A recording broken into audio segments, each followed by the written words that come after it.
Pressure to end apartheid began at grassroots in the U.S.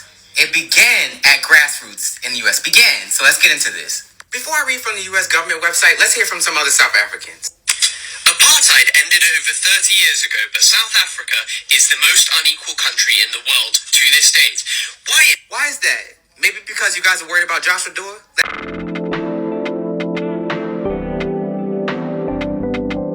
Meet the woman who inspired Beyoncé. According to a lot of South African blogs, Black Americans are trying to be like this woman, especially Beyoncé. Our girl, Kanyimbao, started a trend, and Kanyimbao is the girl that she thinks she is. Because today, your God, Beyoncé, is following in our queen's footsteps. You feel like she is sufficient for you. She's not sufficient for herself because she went to bleach. But let's take a listen to the woman who started it all, what she has to say about skin lightening. skin lightening journey started out for me when I honestly just had a vision of myself in a global form, and I just wanted this international look of wonder of what are you, where are you from, which part do you come from in the world. So this woman who became famous with her natural skin tone, who still has her natural skin tone, is accused of bleaching for what? So apparently these South African blogs make all these alleged claims that Beyoncé has always lightened her skin, and she uses this glutathione drip and all these skin creams. They even named it after Beyoncé. These blogs go out of their way to make these claims. Now, this woman has explicitly said that she hates her melanin. Melanin Queen, this post isn't for you, so honey, keep swiping. So guys, my skin has become dormant towards the products that I've been using. The skin lotion is just not responding, and I think that it's contribution to the sun in Dubai. So to say that Beyoncé, someone who celebrates her blackness in every way, shape, and form, and Black Americans in general, to say that they are following after this woman is just total disrespect. So what's happening here is that you guys are looking at a woman who's always tanned her skin because she didn't want to look pale. Latoya is coming back in the... Now see, because you're like the same complexion as Beyonce, so I understand they had all you all tanning but Beyonce, so everybody would look... Now that was, I'm gonna put that, that was a lie. They didn't, we just like going out and getting in the sun. We from Texas, so yeah, we like doing stuff like that, but no, we weren't made to tan. So Beyonce, who's been light-skinned her entire life and has tanned for years, as she said herself in Harper's Bazaar, and as you heard out of Latoya Luckett's mouth, is ashamed of her skin and wants to look like this. This is textbook jealousy. It's like when you have the popular girl in high school that's beautiful, and then you have a random girl who hates her, and the popular girl doesn't even know who this girl is. To allege that Beyonce hates her skin tone and hates her melanin, despite all the love that she's received in that melanin, and that she wants to be this, is the craziest thing I heard all 2023. I believe this is where the mess actually started with this guy.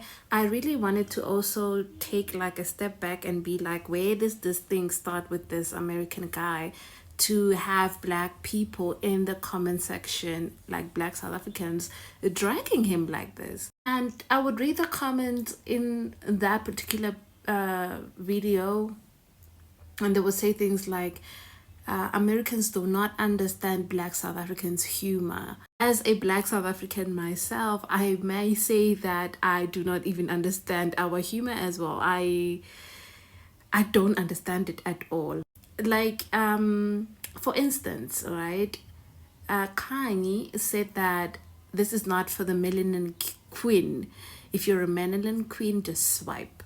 What she doesn't understand is that she has melanin. She still has melanin inside her skin. Whether it's dark melanin or is a light melanin, you still have melanin. Melanin is not really reserved for dark-skinned girls. It's just that your skin is a lighter and more paler and prone to more diseases, and it's like allergic to the sun. So that's the ignorance there that we want to cleanse out. And also South Africa has a humor based on ignorance.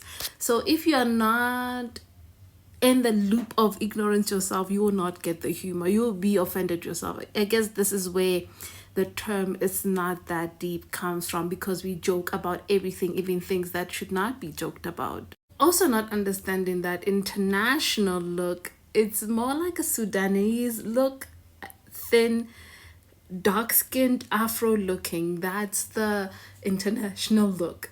And obviously, people are gonna tell that you are bleaching yourself. People can tell that you're bleaching yourself. People are not dumb. Obviously, they can see that you are bleaching. You are an African girl who's bleaching. So I don't understand when they say international look. That she likes saying that a lot, and it's based off a lot of misconceptions. She needs to go out and travel, like internationally. Go to New York for a year, go abroad and just see just how much. Go to Milan, go see exactly the girlies representing Africa, not this thing of saying, oh, well, where you're from. I mean, they will tell you're an African girl. They can tell, okay? You know what I'm saying? But let's continue with the whole thingy and to get to the point where he started flopping. South Africa, I got a question for y'all real quick. So how does defamation of character work in South Africa? Because this video, you guys keep commenting that I don't understand your humor. And like in the US, if you make an accusation like this, you can be sued for defamation of character. But you guys are saying that these blogs are joking. In America, celebrities sue blogs all the time for lying about them. You guys were saying that Beyoncé bleached her skin. You guys were naming products that you think she used. If an American blog said that, they would be sued. So help me out. What counts as defamation of character in South Africa, and what can you not joke about? Because bleaching for a Black American, that's a very serious accusation. That implies that we hate ourselves and that we don't want to be Black. So that's a psychological issue that the Black community will call you out on and say, hey, look, we need to talk about this. It affects your business and everything like that. Black Americans don't want to support another Black American who's bleaching their skin. We do not condone that. We don't support it. We despise it. So what counts as defamation of character in South Africa? I'm trying to understand how this is hilarious, because in the US, you would get sued. Like I said in the my video, that South Africans' humor is based off ignorance. Yes, we do have defamation of character in South Africa, and those that say we do not have it, it's again a loop of ignorance. A lot of South African news outlets have been sued, but we don't have that type of media and entertainment like it is in the States. But there are some instances where celebrities would sue newspapers for the type of information they put out about them. So you don't just say things to just say things in South Africa. It's not a humor thing and then we just say whatever we want. We don't say whatever we want. That is a complete lie. And I feel like they're not really educating him, and that's where the downright else in dragging him started. So they, instead of educating him as well, they started dragging his looks and how he looks and all of that. So I'm sure some people in the comment section mention it, but because there are a lot of comments which keep on repeating the same things that are present in the beginning, it's kind of like hard to see the other stuff downwards. Like people go out of their way to educate you. South Africa, since y'all all here, I got a question for y'all. What took y'all so long to get a superstar? Like, I haven't heard about South Africa since before Tyla. I haven't heard about South Africa since Nelson Mandela. I'm so proud of y'all. But keep Queen Beyoncé out your mouth and focus on supporting y'all princess. She needs the support. And another thing, this is my cousin, Rob Bynes. He got off the Beyoncé tour and hopped on the stage with Tyla. Because South Africans need Black Americans. Y'all need us. My cousin is obviously one of the best dancers out there. I mean, Black Americans, we just do it better. Y'all are doing good. Y'all had y'all cute little water dance, but like, do y'all got longevity? That's the question. Like, let me just roll the tape.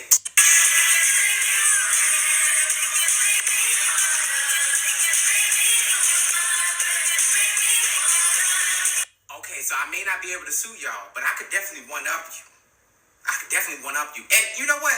You need to go play with somebody else, because I'm not the one. I mean, you maybe go try Mecca. I can't speak too loud because they might hear me. She's scared of y'all. Those people from that country have been cussing me out. South Africa, I am genuinely proud of y'all.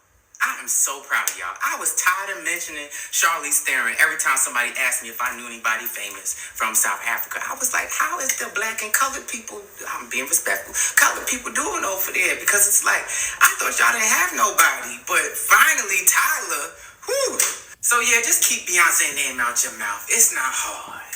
I mean, I guess we are sorry, but as a country, we have a question. Please answer and substantiate your answer for us. Is your hair beginning or ending? Is your hair starting or finishing? Is your hair still downloading? Is this the before? And when do we come back for an after? I mean, I understand why your hair is not growing on your head. It's embarrassed to be seen with you, as I would. But also, why would we need a country where the only thing they are good at is having an education system where children have to dress in bulletproof vests so they can get a subpar education and still not be able to read a map? The same country where someone's life expectancy, if they are not white, is determined by the mood of a police officer and the color of the police officer that stops them on that particular day, and they still don't get justice. The same country that doesn't respect women or their rights, the same country that ostracizes people who are legally in their country, the same country that can't even determine who is the president in their own country because there are people who somehow feel that there's a conspiracy that they can't back. The same country, babes, we can go on and on and on and on. America is only good in movies, that's it. But we are grateful that our Taylor, South African born, global sensation, Taylor, was able to give your cousin an opportunity to pay rent. Because as per your own admission, your cousin got the opportunity to dance background for our South African. So who needed who? We will wait for that answers. We look forward to them. It was giving, I'm not scared of South Africans like Mecca. Mecca is the one scared of you. Just like her and you, dwelling within your own ignorance. And I feel like he got offended with the Beyoncé part and people were dragging him, and he felt like, you know what, I can drag them back and make money off them. The same Mecca, by the way, who said that a video of us commenting in is making her money, you know, so she's gonna keep it. She's not going to remove that video. The same, you know, money that we are making you and your cousin as well. And this is not to be shady, it's facts. Without the black South Africans in your comment section right now, you won't be able to check out the money that you're going to get paid from TikTok. Is that all right? So I think there's levels to this thing. That's where he started to flop a bit, and he started being emotional, like a typical black American, basically. And being aware also that I have an American based audience on YouTube is I'm trying to be mindful with my words, you know. But yeah, I feel like he had solid points, but he got distracted. Yep, because we're also going to find our kitchen schemes, room dividers, and 376 months to pay.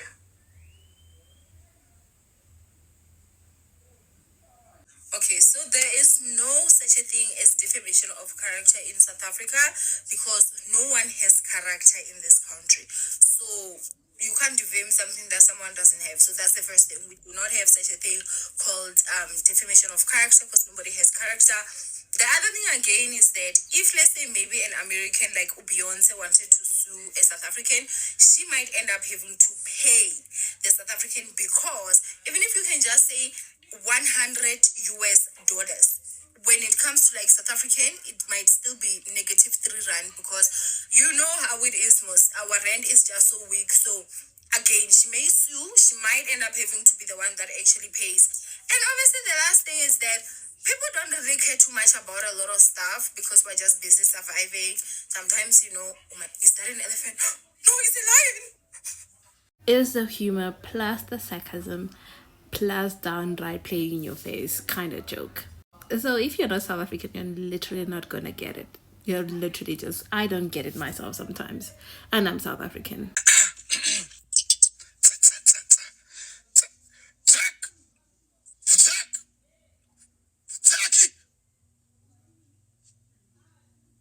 Personally, I don't think I need anyone whose life expectancy is determined by a police officer's mood. And why is your hairline going all the way back to slavery? Damn! Wading in the water. That's the inspiration to Tyla's song. You got an uncle in the furniture business, Joshua Doorn. South Africans. For those who don't understand the Joshua Doorn joke, they compare his hairstyle to a white man who used to do the similar hairstyle. So Joshua Doorn is a Western brand that does furnitures. So that's where the joke comes from, and he's taking a little bit of heat because of that. Well, from his side. It's your Uncle Joshua Doorn bringing you my lowest prices guaranteed. At Joshua Doorn, you'll get this KIC double door fridge for only 1,899 Rand. This Defy 4-plate compact stove for only 1,799 Rand. Or this Telefunken 8.5 kilogram twin tub washing machine for only 1,199 Rand. That's lowest prices guaranteed. You got an uncle in the furniture business, Joshua Doorn. That's one of the classics. Hey South Africa, Joshua Doorn is here to give you an update. I originally wasn't going to respond to the videos and comments because they were really low vibrational, and this is an uplifting page. I focus on American history and history of the Americas, and mainly focusing on Black American history because that's what I am. But it's weird that you guys got mad at me saying that South Africa needs Black Americans and needs Americans in general. Let's look at the apartheid. Pressure to end apartheid began at grassroots in the U.S. It began at grassroots in the U.S. So let's get into this. Before I read from the U.S. government website, let's hear from some other South Africans. Apartheid ended over 30 years ago, but South Africa is the most unequal country in the world to this date. Why is that? Maybe because you guys are worried about Joshua Doorn? Let's hear from one more South African. I want to see how the white privilege looks like in the post-apartheid South Africa. Well, this is one of the images.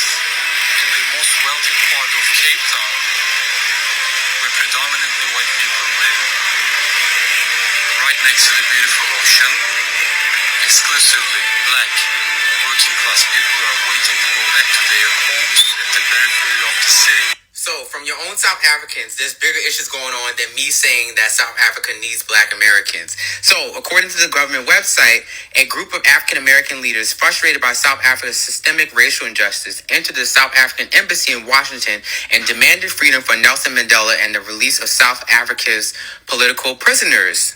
Even Rosa Parks, Reverend Jesse Jackson, Coretta Scott King, and her children were there, along with Stevie Wonder and Arthur Ashe. Beginning in the late 1970s, a grassroots movement of American college students and faculty across the country started demanding that their academic and civic institutions divest their holdings in companies doing business in South Africa, and that pension funds and banks divest any South African assets. By 1988, more than 155 academic institutions in the United States have fully or partially divested from South Africa, including University of California, which withheld some $3 billion from the country. $3 billion! U.S. groups also raised funds to help pay legal expenses for South African political prisoners and their families, and organized boycotts of South African sporting events and cultural performances to show their solidarity with the South African people. The U.S. also imposed very restrictive sanctions. Pay close attention here. These efforts, accompanied by increased media interest in the anti-apartheid struggle within South Africa itself, helped to educate an American public that in the mid-1980s largely never heard of the names Nelson Mandela, martyred South African activist Steve Biko, or Archbishop Desmond Tutu, who himself was arrested outside the South African embassy in Washington, D.C. And then it ends with Nelson Mandela doing a tour in the U.S., thanking us for all the work that we did to free South Africa from the apartheid. Oh yeah, this Joshua Doorn, he's not in the furniture business. He's in the grassroots organization. You're welcome. Hi Joshua Doorn, South African here. Do you know what? I would honestly have advised you to sit this one out for multiple reasons. Because this can easily become very messy, where it becomes a game of which African is the most oppressed. Because if I'm not mistaken, about 4 years ago, the very South Africans that you are speaking about, that you assisted in 1984, protested and marched to Parliament in 2020 for Black Lives Matter. Now, assuming that your video is based on the fact that South Africans are oppressed, and then you referenced people that are not even South African to show us how oppressed we are, we can easily make this a game about who is the most oppressed. So, set this one out, because there's a reason the Black Lives Movement was initiated. There's a reason that a lot of African Americans are looking to immigrate into Africa. There's a reason that African Americans are saying that are still not equally paid. So we're not going to get into the conversation about which African is the most oppressed and which Africans help other Africans the most. Because slavery ended years ago, and yet we can have conversations today about the oppression, the inequality, the discrimination in America today.